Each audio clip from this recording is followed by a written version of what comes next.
Good evening, friends, and welcome to Sleepy Time Tales, a podcast aimed at helping you to get a good night's sleep.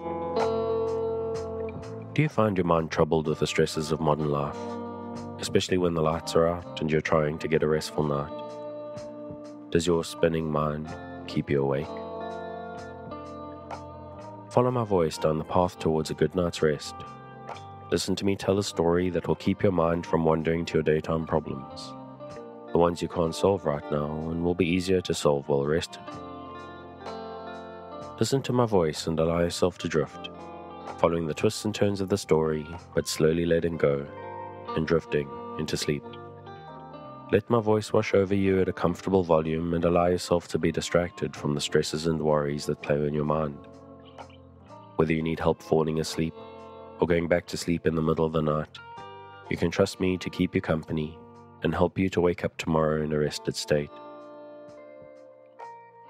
You may need to try out Sleepy Time Tales for a few nights to get used to this slightly strange idea, but I believe it will be well worth your while. I'm here to work with you, to create a safe space, a cocoon in which you can curl up and allow nature to take its course. So settle down, relax, and allow yourself to get lost in my telling of tonight's story. Before we get to tonight's reading, I'd like to ask for you a few minutes of your time. Sleepy Time Tales is a listener-supported podcast. I can only keep it going. I can only pay for the services and tools that I use and justify my time thanks to the generosity and support of listeners like you. So if you're finding Sleepy Time Tales useful, if it helps you to get a restful night and you would like to help keep it going out to thousands of insomniacs just like you, please consider supporting on the Patreon at patreon.com/sleepytimetales. This is monthly support that not only helps me keep the lights on, but can get you fun bonuses based on your contribution level. So go along there, take a look, and sign up if you're interested. And if monthly seems a big ask, you can always make once-off tips to the tip jar on the website. And I do want to emphasize, though, if you can't support the show financially, that's perfectly fine. Times are tough, and I'm not here to make things worse. And if you'd like to help the show out without having to do it so financially, you can actually just spread the word. If you know someone who is struggling to sleep, you can just tell them about Sleepy Time Tales and see what goes from there. And that's enough of that. Let's pick it back up, learning about the rise of Athens. We return this week to the Book of the Ancient Greeks by Dorothy Mills. Solon wanted to bring order into the distracted city he loved, for he held that order was one of the greatest blessings a state could have. So he set to work to reform the government of the state, to reduce the power of the nobles, and to give justice to the people. First, he upheld all Draco's laws. Draco had been an earlier lawgiver in Athens, because they were too severe and the punishments too great. For death was appointed for almost all offences, so that in after times it was said that Draco's laws were written not with ink but blood. Solon reformed the government of the state in such a way that even the poorest citizens had political rights.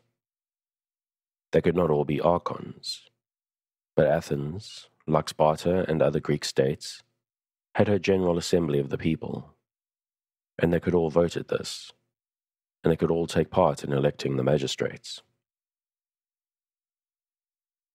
Whilst recognizing the rights of the poor citizens, Solon believed in preserving a certain part of the power of the nobles, and he arranged the taxation and public service to the state in such a way that the greater the wealth of a man, and the higher his position, the more the state demanded of him, both in service and money. Solon himself said of these laws, "I gave to the mass of the people such rank as befitted their need. I took not away their honour, and I granted naught to their greed. While those who were rich in power, who in wealth were glorious and great, I bethought me that naught should befall them unworthy their splendour and state.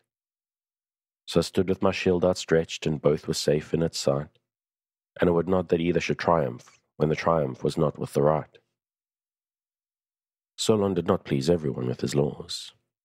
And when some came to him every day to commend or dispraise them, and to advise if possible to leave out or put in something, and desired him to explain and tell the meaning of such and such a passage, he, knowing that it was useless and not to do it would give him ill will, it being so hard a thing, as he himself says, in great affairs to satisfy all sides, bought a trading vessel, and having obtained leave for 10 years' absence, departed, hoping that by that time his laws would have become familiar. He stayed away the 10 years and then returned to Athens. He took no further part in public affairs, but was reverenced by all and honored until his death. During his travels, Plutarch tells us that he visited Croesus, the rich king of Lydia. This visit could never have taken place, for Solon died in Athens just as Croesus came to the throne. As a matter of fact, Plutarch knew quite well, but he says that he must tell so famous a story, even if it were not true, because it was so characteristic of Solon, and so worthy of his wisdom and greatness of mind, that it would be foolish to omit it, because it did not agree with certain dates, about which, in any case, everybody differed. They say that Solon, coming to Croesus at his request, was in the same condition as an inland man when first he goes to see the sea. For as he fancies every river he meets with to be the ocean, so Solon, as he passed through the court, and saw a great many nobles richly dressed, and proudly attended with a multitude of guards and footboys, thought everyone had been the king, till he was brought to Croesus, who was decked with every possible rarity and curiosity, in ornaments of jewels, purple and gold, that could make a grand and gorgeous spectacle of him. Now when Solon came before him and seemed not at all surprised, he commanded them to open all his treasure houses, and carry him to see his sumptuous furniture and luxuries, though he did not wish it.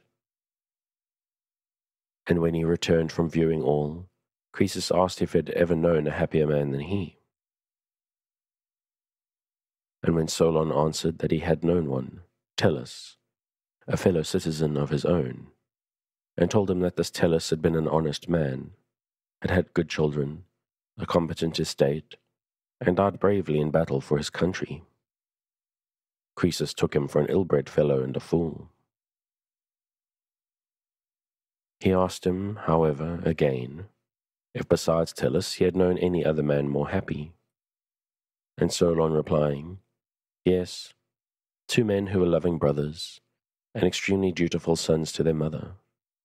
And when the oxen delayed her, harnessed themselves to the wagon and drew her to Hera's temple, her neighbors all calling her happy, and she herself rejoicing. Then, after sacrificing and feasting, they went to rest and never rose again, but died in the midst of their honor a painless and tranquil death. What, said Croesus angrily, and dost thou not reckon us among the happy men at all? Solon, unwilling to flatter or exasperate him more, replied, The gods, O king, have given the Greeks all the other gifts in moderate degree, and so our wisdom too is a cheerful and homely, not a noble and kingly wisdom, and him only to whom the divinity has continued happiness until the end, we call happy.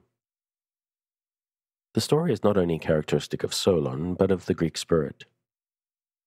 That spirit did not like the extreme extravagance and luxury and display, and believed that there was glory that money could not buy. The Greek who had been rewarded by a wreath of olive leaves had achieved the greatest success known in Greece.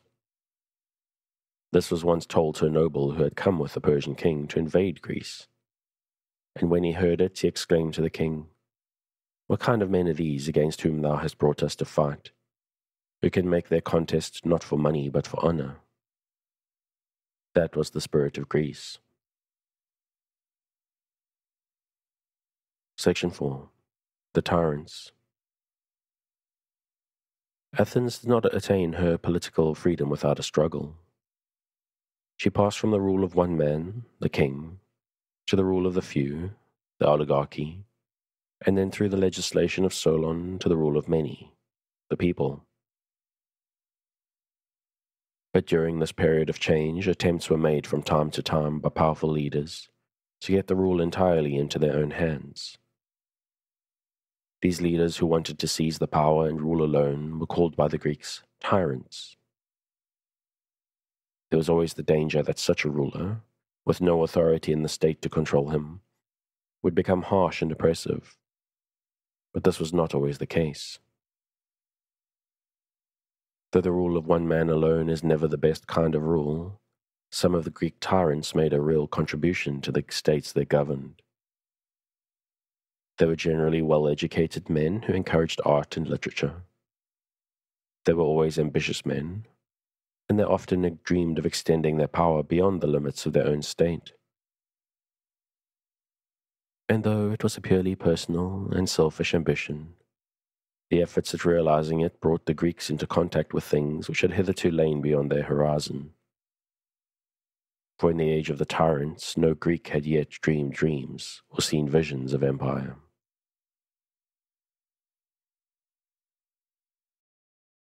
A man was not always successful in his efforts to become a tyrant. About 40 years before Solon was made archon, Solon, a rich Athenian, of good family, and popular as a winner at Olympia, tried to seize the power. He consulted the oracle, who told him to make the attempt at the time of the great festival of Zeus. He took this, as all Greeks would, as meaning the Olympic Games. So he waited until the time came for them, and then he and his friends attacked the Acropolis, and actually took possession of the citadel. But it seemed that the oracle, giving one of those answers of which the meaning was uncertain, had referred to the festival held in honor of Zeus near Athens, and not to that at Olympia, and Solon's attempt was unsuccessful. Some of the conspirators fled, and others took refuge in the temple of Athena. Here they were safe, for no one would dare touch anyone who had placed himself under the protection of the goddess in her sanctuary. But there was no food or drink in the temple, and as nobody brought them any, some of them died of hunger, and Solon was forced to escape secretly. Then the archon told the remainder that if they would surrender, their lives would be spared. They consented, but not quite trusting the archon, they fastened a long rope to the statue of Athena and held it as they descended the hill, so that they might still be secure under the protection of the goddess. Halfway down the hill, however, the rope broke, and the archon, declaring that this showed that Athena had withdrawn her protection, had the men put to death. This was looked upon as a great crime by the Athenians, for they considered it not only treachery but also sacrilege, and it made the archon many enemies. They declared that as a punishment for this act, a curse would rest on him and all his descendants. His family was descended from Alcmaeon, and so the curse was spoken of as the curse on the Alcmaeonids, and the enemies of this family always attributed to it any calamities that happened to the city. The most famous tyrant in Athens was Pisistratus. Whilst Solon was away on his travels, quarrels broke out again, and when he returned, though he took no active part in affairs, he tried by privately talking with the leaders of the various factions to restore peace, but he was unsuccessful. Now Pisistratus was extremely smooth and engaging in his language, so that he became trusted more than other leaders. In this way he became very popular, and he deceived people into thinking that he was only desirous of serving the state, when in reality he was doing all in his power to further his own ambition and to become sole ruler of Athens. In order to gain supporters, he appeared one day in the marketplace in his chariot, which was sprinkled with blood, and he himself appeared to be wounded. On being asked what was the matter, he said his enemies had inflicted these injuries upon him. One of his friends then declared that the Athenians should not permit such a thing to happen, and advised that a bodyguard of 50 men should accompany him to protect him from any further assault. This was done, whereupon, with their help, Pisistratus took possession of the Acropolis. But his power was not great enough to hold it, and he and his followers were driven out of Athens.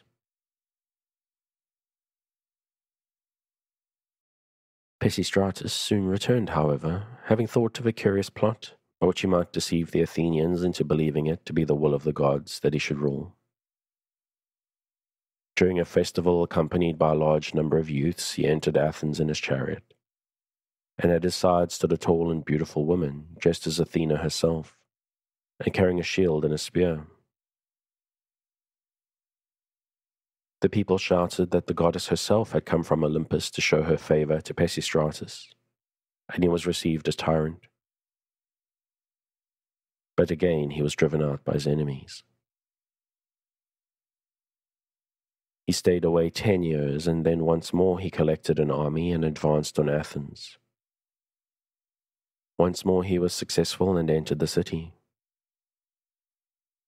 This time no one opposed him, and he became sole ruler, and remained so until his death some 10 years later. Pisistratus showed himself to be a wise ruler. He improved the city and brought water into it by an aqueduct, and he built new roads. Along these roads, especially in places near springs and fountains, were placed small statues of Hermes, and on the pedestals under some of them verses were engraved, perhaps similar to the following lines, to cheer the traveller on his way. I, Hermes, by the grey seashore, see where the 3 roads meet. Outside in the windswept garden give rest to weary feet. The waters of my fountain are clear, cool, and sweet. It was Pisistratus who made the law that men wounded in battle, and the families of those who were killed, should be cared for by the state. He built a new temple to Athena, and made her festival more splendid. And he had the ancient poems of Homer collected and written down, so that they might be more carefully preserved. But good ruler as he was still a tyrant, and during his rule the people were deprived of their right to govern themselves. But so long as he lived, no one opposed him. After his death, his sons Hippias and Hipparchus succeeded him. But they forgot that, after all, they could only remain tyrants if the people permitted it, and they grew insolent, harsh, and overbearing. 2 young Athenians formed a plot to assassinate these oppressors at the next festival. The day came, and Hipparchus was slain, though Hippias escaped. The conspirators were instantly seized and put to death, and Hippias continued to rule alone. He became more and more cruel, and the Athenians were bowed down under his oppression. At last the Spartans came to their help. They came because for some time, whenever they sent to Delphi to ask any advice of the oracle, the answer always came: first set the Athenians free.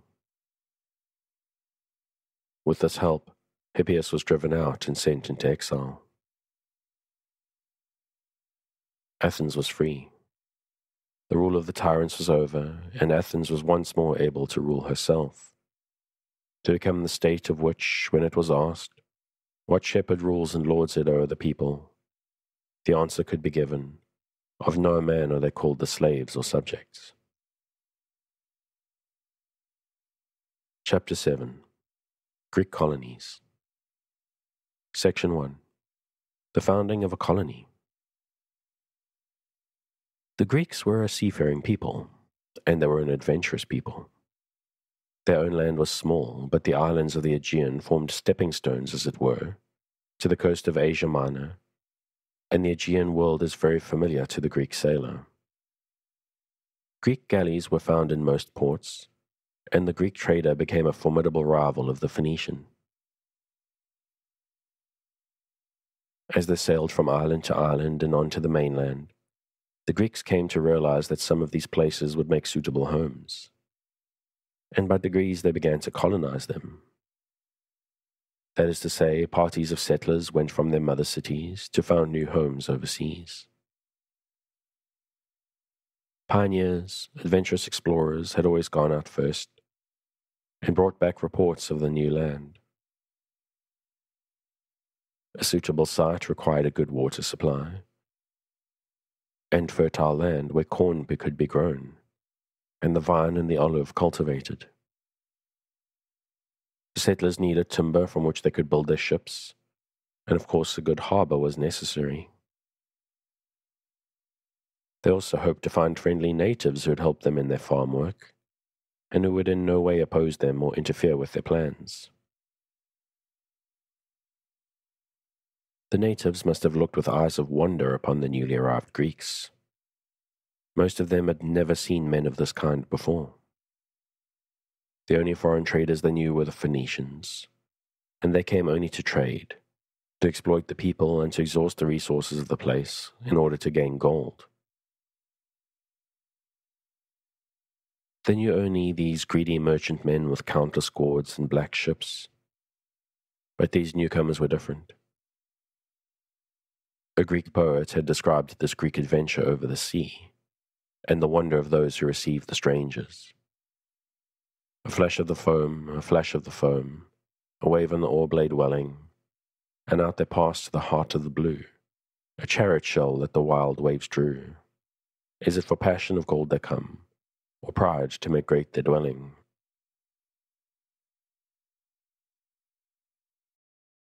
All kinds of considerations took the Greeks over the sea to found new homes for themselves. Some of them were discontented with their government and wanted to go where they could establish a new one. Owing to the increasing population of their home cities, became overcrowded, which created difficulties in the supply of food. And many thought a new land would give them greater and better opportunities. Others found that the trade of the colonies was a source of wealth, and others went just for the love of adventure. Whenever a body of men decided to sail away and found a colony, they first consulted the oracle at Delphi as to whether they would be successful, and whether Apollo approved of the place they had chosen and would bless their enterprise. They then chose a leader whose name was always held in honor and handed down as the founder of the colony. On leaving the mother city, the colonists went in procession to the town hall, and there they received fire from the sacred hearth, which they took with them, and from which they kindled the fire on their own sacred hearth in their new home. These colonies were quite independent of the mother city as far as government was concerned, but the colonists looked back to the home from which their race had sprung with great affection. Wherever they went, they were still Greeks. They spoke the Greek language, and they worshipped the Greek gods. Colonies were founded not only in the islands of the Aegean, but along the coasts of the Black Sea, which the Greeks called the Euxine. These latter colonies, of which Byzantium, the ancient name for Constantinople, was the greatest, became very important to the Greeks, for they supplied them with grain which grew abundantly on the northern shores, and with iron from the Hittite land in the southeast. The greatest of all the colonies in the east were the Ionian colonies, those in the eastern part of the Aegean and on the coast of Asia Minor. The Greeks who colonized them were descended from the Ionian tribes who had settled in Greece, and so this whole region became known as Ionia.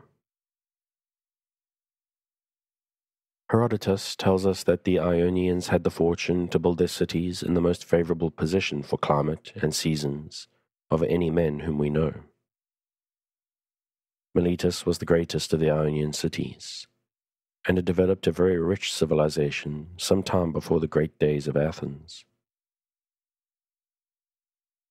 Great thinkers came out of Ionia. Thales, one of the 7 wise men of Greece, the philosopher and man of science, studied the heavens, and he foretold an eclipse of the sun in a certain year, which came to pass. The Babylonians before him had made similar studies, but he carried on their work and made greater advances. He questioned in his mind what his discoveries might mean, and for the first time in the world he declared that the movements of the sun and moon and stars were determined by laws, and that the eclipse of the sun was due to certain movements of the heavenly bodies, and had nothing to do with the anger of the sun god. This was the first step in the freeing of men's minds from superstition, and though man had a long way to go and many things to learn before he could take the second leap, it was Thales of Miletus and other Ionian philosophers in the 6th century BC who first set men to thinking about the real meaning of the things they saw about them in the world of nature. What we today call science was born in Ionia more than 2,000 years ago. Many wise sayings of Thales have been preserved. It is he who said, "God is the most ancient of all things, for he has no birth. The world is the most beautiful of all things, for it is the work of God. Time is the wisest of all things, for it finds out everything." Another wise man of science who lived in Miletus was called Anaximander. He was one of the earliest map makers, and he and Hecataeus, who wrote a geography as a text to Anaximander's map, were among the first thinkers who developed the science of geography. The Ionian colonies would claim poets as well as men of science. Chios is said to have been the birthplace of Homer, and Lesbos, one of the largest of the island colonies, was famous as the home of Sappho, not only the first woman whose poetry has come down to us, but one of the great poetesses of the world. Unfortunately, we have only a few fragments of her poems. The Gifts of Evening. Thou, Hesper, bringest homeward all, that radiant dawn sped far and wide, the sheep to fold, the goat to stall, the children to her mother's side. The face of Greece was turned towards the east, but adventurous spirits have always turned towards the unknown west. The Phoenicians had already explored western regions, and the Greeks soon followed. The Elysian fields lay to the west, and what might man not discover if he sailed in that direction? The Greeks did not find the Elysian fields, but they did what proved to be the most momentous importance in the history of the civilization of the world. They founded colonies in the south of Italy, and those became so flourishing that the whole region was known as Magna Graecia. These Greeks brought their writing, their art, and their poetry, and planted them securely in the land that was one day to be ruled by a city, which was then only a little settlement at the foot of 7 hills. Rome became mightier than Greece in the art of governing a great empire, and the day was to come when she would rule Greece herself. But in the development of her civilization, Rome acknowledged the Greeks as her teachers. Other Greek colonies were founded at Syracuse in Sicily, and along the north coast of the Mediterranean to what is now Marseille. And in the south, a few were established along the shores of Africa, to Naucratis in Egypt. The colonies in the south of Spain and along the north coast of Africa, from the Pillars of Hercules to Carthage, were in the hands of the Phoenicians. But by the end of the 6th century BC, the prevailing civilization in the Mediterranean was Greek. Section 2. Ionia and Lydia. The Ionian colonies occupied the coastland of Asia Minor, but the mainland behind them was the kingdom of Lydia. For a long time the Ionians lived in peace, developing their science, thinking out their ideas, and growing in power. But in the beginning of the 6th century BC, a new race of kings came to the Lydian throne. They were vigorous and ambitious, and did not approve of the important coast towns with good harbors being in the hands of Greeks. So they attacked them, beginning with Miletus, which was besieged. The siege lasted 11 years, but the city did not surrender. At last the Lydians realized that Miletus was being saved by her harbor. And though it could get no food or supplies of any kind by land, everything needed was brought to the city by water. So the king of Lydia gave up the idea of conquering Miletus, and he made a treaty of peace with her. It was probably not only the impossibility of conquering a seaport that made the king of Lydia give up the siege of Miletus, but the knowledge that a war cloud had arisen in the east, which was steadily drawing nearer his land. This was the army of the Medes, a nation which had already helped to destroy Assyria, and whose army was now coming towards Lydia. Several battles took place with no very decisive result, but at length the two armies met in battle, in which it happened, then the fight had begun, that suddenly the day became night. In this change of the day, Thales the Milesian had foretold to the Ionians. The Lydians, however, and the Medes, when they saw it, had become night instead of day, ceased from their fighting, and were much more eager both of them that peace should be made between them. So peace was made, and soon after the king of Lydia died, and Croesus succeeded him. Now the Ionian cities, when they saw their independence threatened, ought to have combined together and made a joint stand against their enemies. But each separate city so prized its independence, and so feared anything that might even seem to lessen it, that they stood alone. And when Croesus, being at peace with the Medes, determined to get possession of these Ionian cities, he was able to attack them one by one and to overpower them. He allowed them to keep their own independent government, but he required them to pay him a regular yearly tribute. This was the first time in Greek history that the Greeks had paid a tribute to anybody. Before the reign of Croesus, all Greeks everywhere had been free.